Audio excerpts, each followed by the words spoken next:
আমাদের হিন্দু ধর্মের পূজা নিয়ে একটা খারাপ কথা বলেছে, কটূক্তি করেছে। এটা নিয়ে মেনলি প্রতিবাদ সমাবেশটা চলছে।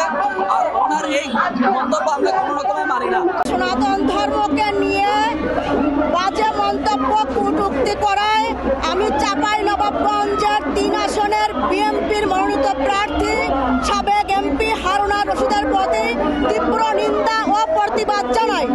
প্রতিমা পূজাকে, দুর্গা পূজাকে বলেছে আমরা শয়তানের পূজা করি। তো আমরা যদি শয়তানের পূজা করে থাকি, এটা আমরা কিসের শয়তানের পূজা করলাম আর কিসের মুক্তি পূজা করলাম? আমরা তো চিন্ময়ী মুক্তি জগৎজননী মায়ের উপাসনা করছি।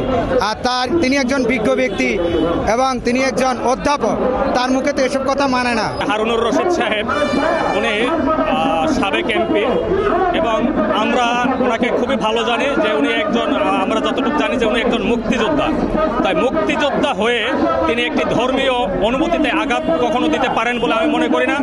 আপনারা জানেন উনি গত কয়েকদিন আগে চাঁপাইনবাবগঞ্জে একটি জনসভায় উনি বলেছিলেন যে মূর্তি পূজা মানে শয়তানের ইবাদত। আসলে মূর্তি পূজা তো আমরা করে থাকি এবং এই মূর্তি পূজা মানে শয়তানের ইবাদত বলে আমাদের সকল সনাতনীদের হৃদয়ে আঘাত করেছে।